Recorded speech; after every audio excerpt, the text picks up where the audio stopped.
Pro-Taiwan candidate Santiago Peña wins by a landslide in Paraguay's presidential election. Taiwan's workers take to the streets on International Labor Day. New road safety laws aim to better protect pedestrians. Plus, Ukrainian refugee dancers take to the stage in Taipei.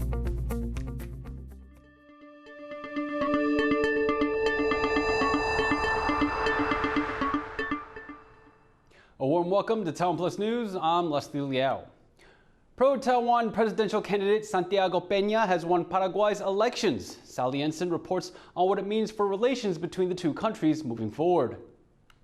Cheers from the crowd and sighs of relief in Taiwan as Santiago Peña wins Paraguay's presidency.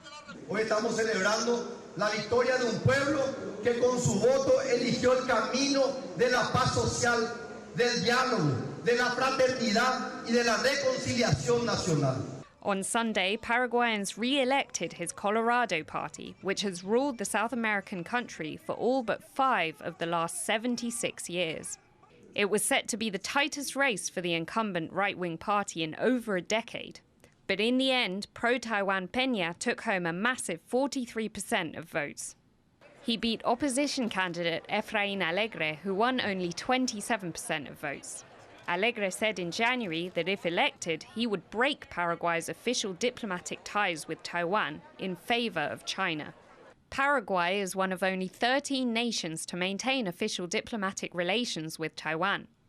These countries are often pressured by China, which sees Taiwan as part of its own territory, to switch official ties from Taipei to Beijing. Honduras was the latest to do so last month. 美国如果能够帮我们稳住邦交，可是这不代表我们的代价就会付的比较小，扩张援助项目或者我们有一些新的一些合作的方式，这个就是我们要去跟他们谈的啦。Taiwan's foreign ministry has congratulated Peña on his win, saying it will continue to work closely with Paraguay. But the good news for Taiwan contrasts the feeling of many in Paraguay who voted against the ruling party. Its popularity has dwindled amid a slowing economy and allegations of corruption and graft. Por ejemplo, voté por el cambio.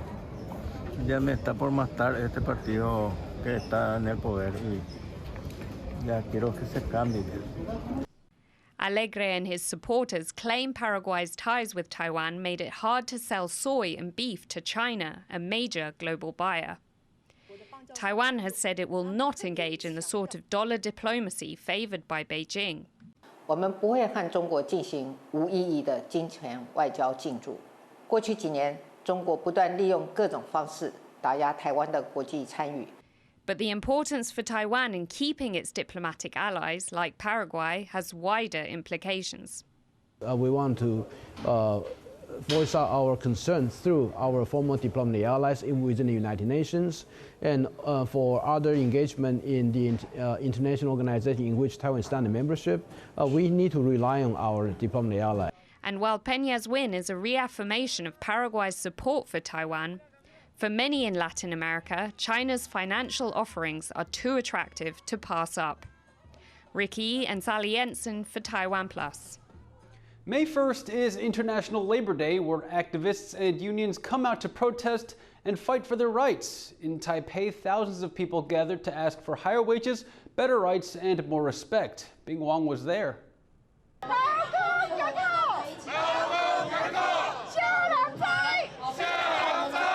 Thousands of people protest in front of the presidential office in Taiwan's capital, Taipei. It's the annual labor rights protests. Organizers say this is the largest rally ever. It's May 1st, or International Workers' Day, where workers around the world will be fighting for their labor rights. And it's no different here in Taiwan.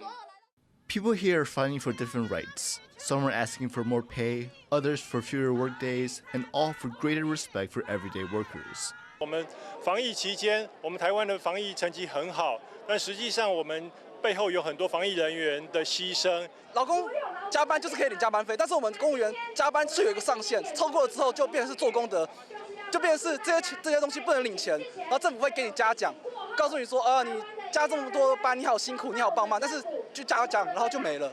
这是一个我们觉得非常不合理的部分。 Over 3,000 people and around 100 organizations attended the event, with the organizations proudly waving their flags and carrying banners.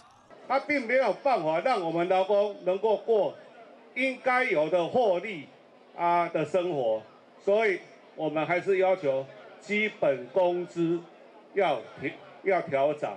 The organizers also spoke about the workers who couldn't make the rally, such as teachers. While May 1st is recognized as Labor Day in Taiwan, it's not a holiday for all. Students still have to go to school, meaning teachers have to work.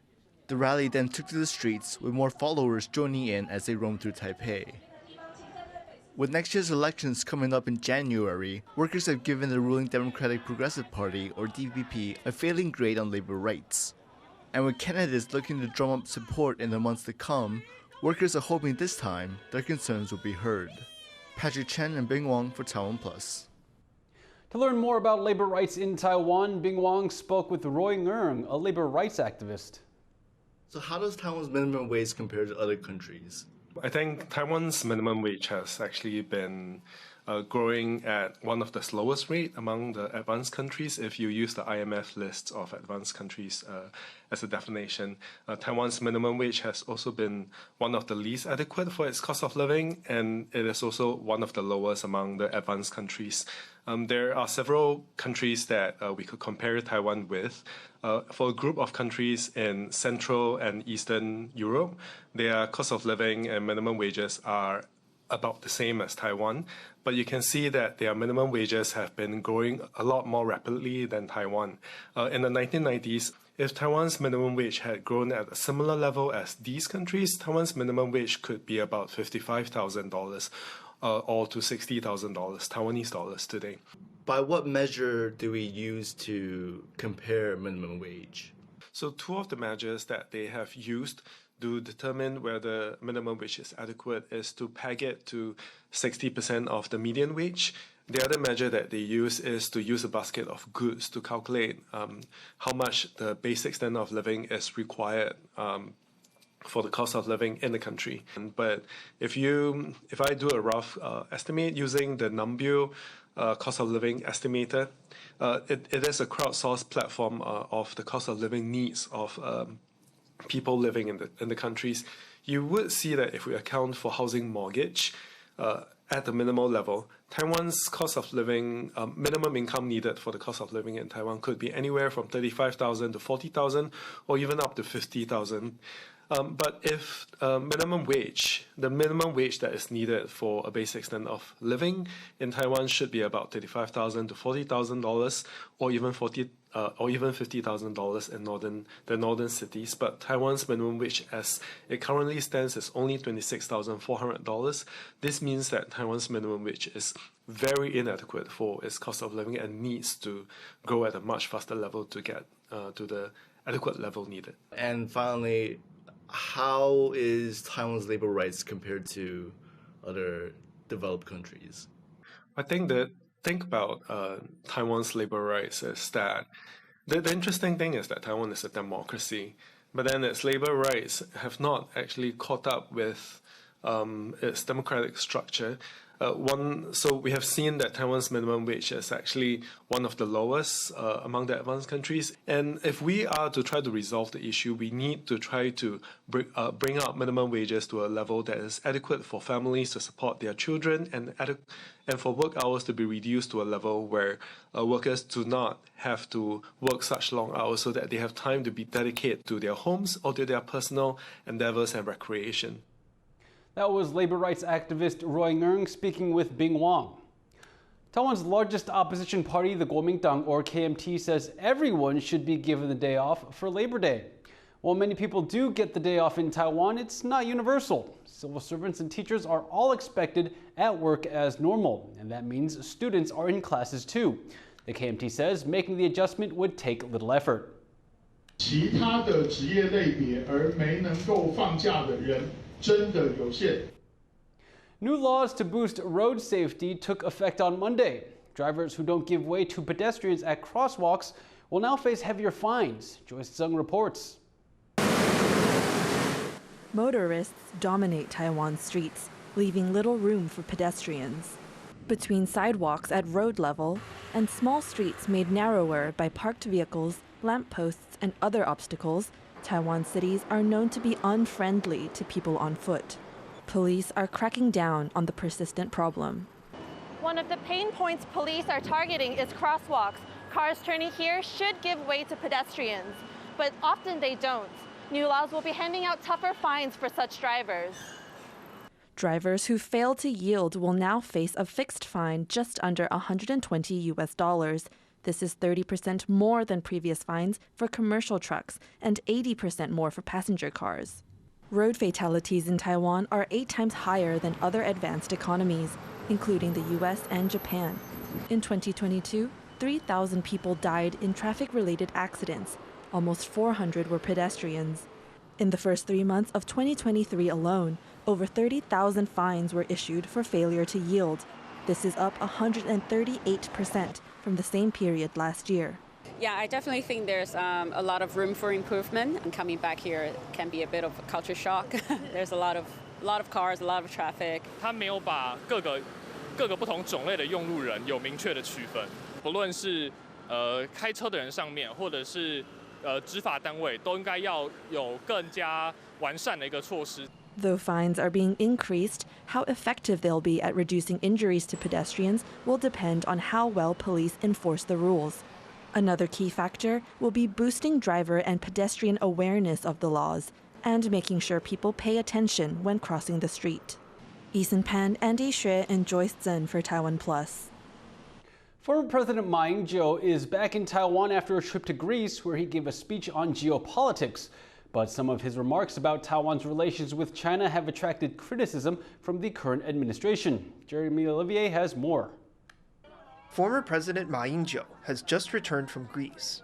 It was the second trip he made abroad this year, following a visit to China last month.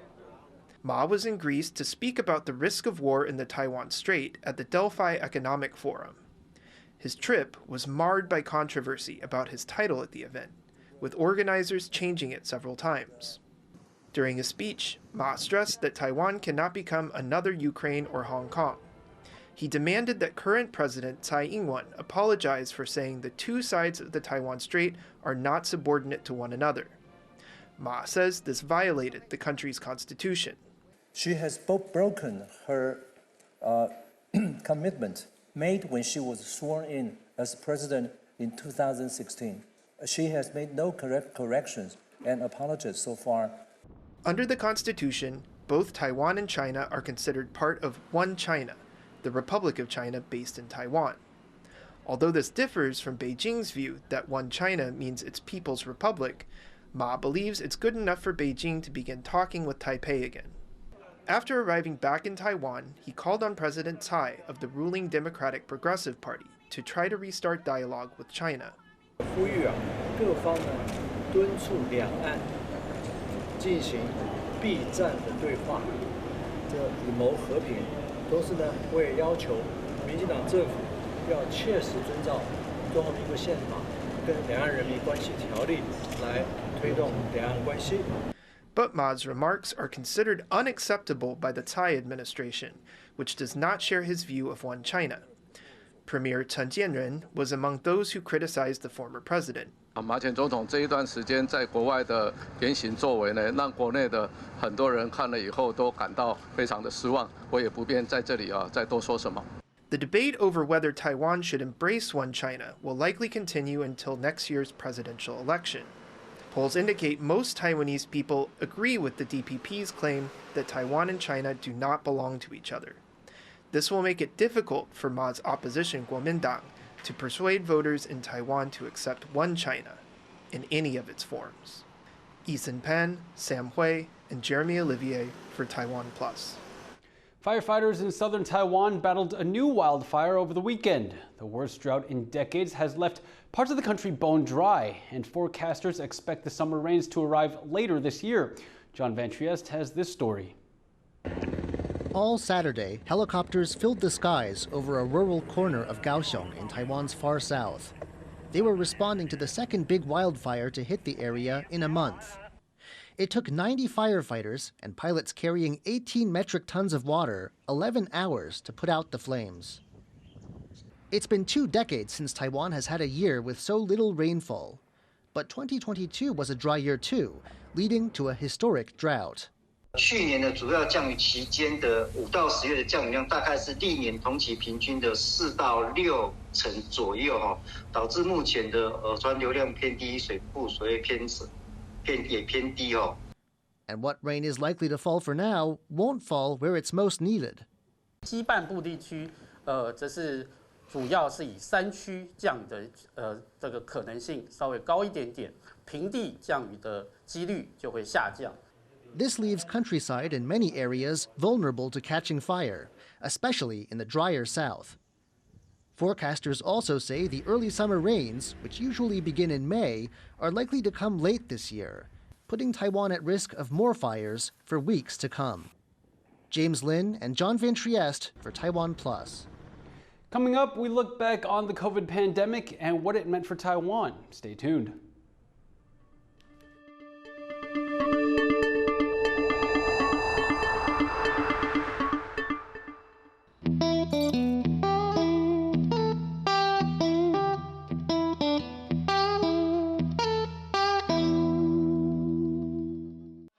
For more stories from Taiwan and around the world, please download the TaiwanPlus app.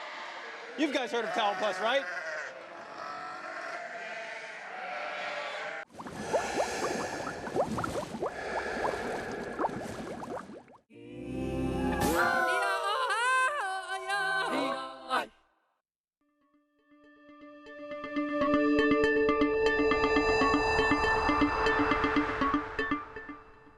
Welcome back. You're watching TaiwanPlus News.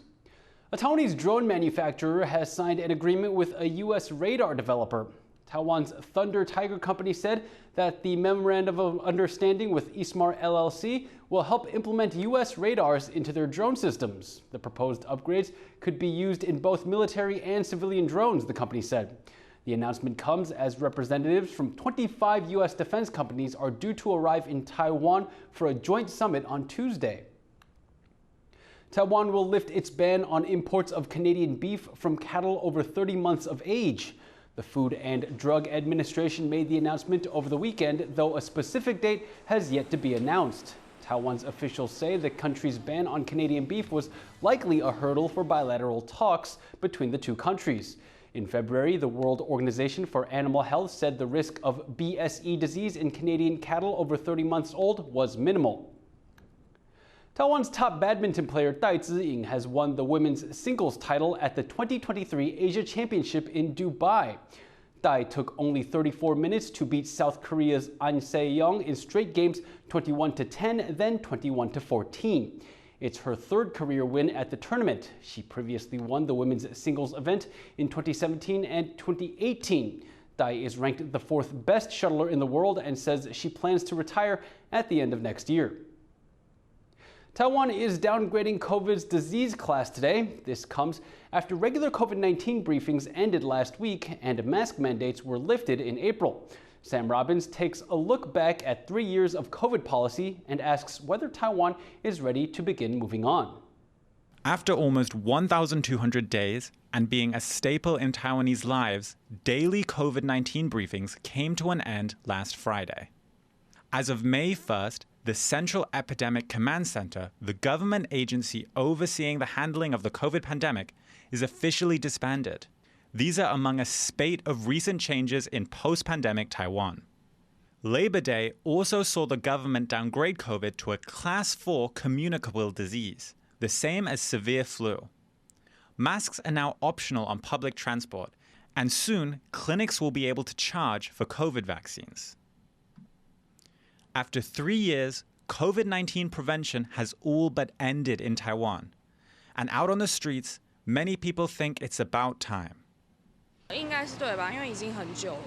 可以啊，因为台湾是一个岛国啊。我觉得是对的，对，就是慢慢大家就是 COVID 结束的话，大家就慢慢松绑，我觉得可以跟病毒一起共存。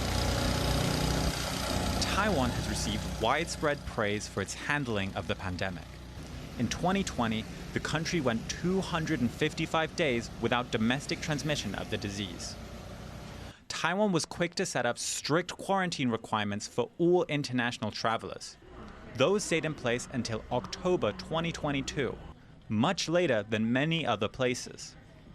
The death rate was also around 3 times lower than in countries like the United States or United Kingdom. For public health professor Zheng Zhongmei, Taiwan succeeded because of effective data collection, a centralized response, and public trust in the government. She also says the country's experience with SARS in 2003 had a major impact. Taiwan had the second highest death rate per capita from SARS in the world. It really pained Taiwan, pained the whole society and the government, so they swore at that time, never again, never again. But in 2021, Taiwan's COVID response faltered. Domestic cases surged in May that year after a hotel mixed up quarantine and non-quarantine rooms. Taiwan entered a semi-lockdown for 2 months and recorded over 700 deaths. Professor Zheng hopes the authorities will learn from this mistake. A very important lesson is that they should not, again, sit on their laurels. When things are good, don't just relax. Never relax. Always be vigilant. Still, during this period, Taiwan saw record GDP growth. The vaccination rollout was also overwhelmingly successful, with over 90% of people in Taiwan being at least partially vaccinated. But despite the praise and impressive statistics, Taiwan's handling of the COVID pandemic often fell short, particularly for marginalized groups. In 2021, Miaoli County in central Taiwan carried out strict lockdowns that targeted migrant workers, many of whom lived in shared dorms. Taiwan's government watchdog later said the move was discriminatory. Activists also say the country failed to provide equal services for people with disabilities, who were not able to get COVID vaccines early despite being at higher risk. 其实在防疫政策的时候，不就是针对这些高龄者或身心障碍者应该优先去考量吗？那很可惜，在这一次的疫情当中，我们反而常常都是最后才被想到的那一群。At the last COVID briefing, the government emphasized that COVID care would remain the same, even as the disease was downgraded. As restrictions are dropped, it seems that many people think the time is right for a return to normal, or perhaps for a new normal to emerge. Eason Chen, Devin Tsai, and Sam Robbins for TaiwanPlus. A group of Ukrainian ballet dancers in exile has made their debut in Taiwan. They've united to fight against the ongoing war in their country with their art. Our reporter Sandy Chi has the story.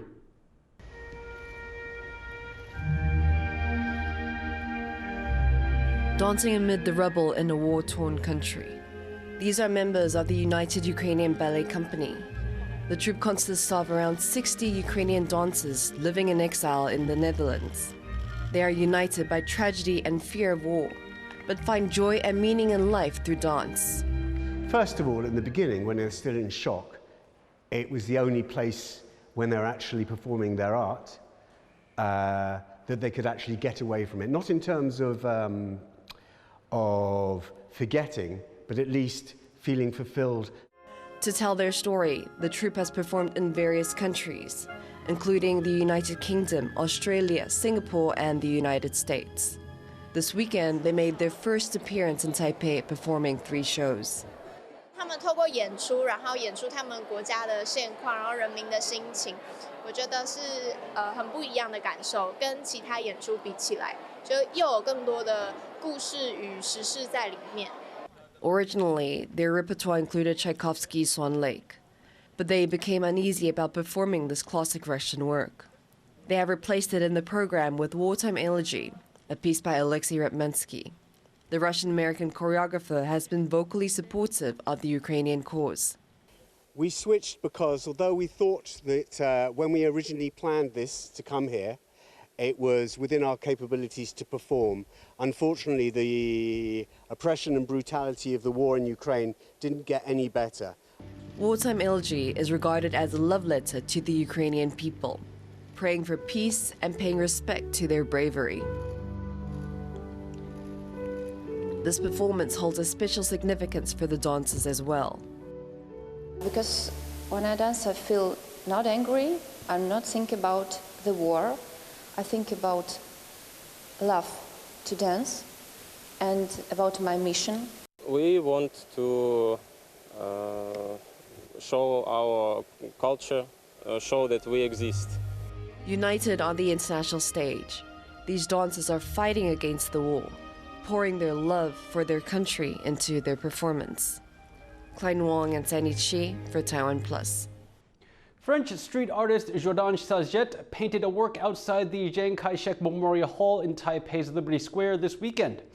Members of the public looked on as Saget created the work in chalk and paint. The intricate curved white pattern showed off his signature three-line style. The Paris-based artist has produced over 2,000 pieces around the French capital. He said his creation at Liberty Square is a gift to the people of Taipei. There's a new world champion of chess. Ding Liren from China beat his Russian opponent Ian Nepomniachtchi at the World Chess Championship in Kazakhstan on Sunday. He's the first Chinese man to win the title. The 30-year-old is now ranked overall as third in the world following his victory. Ding will next play at the Grand Chess Tour in Romania in May. Thank you for watching Taiwan Plus News. Remember to download the Taiwan Plus app for more stories from Taiwan and around the world. By the day, we leave you with images of a 4-month-old polar bear cub at the Hamburg Zoo in Germany. Isn't that cute? I'm Leslie Liao. Take care and see you next time.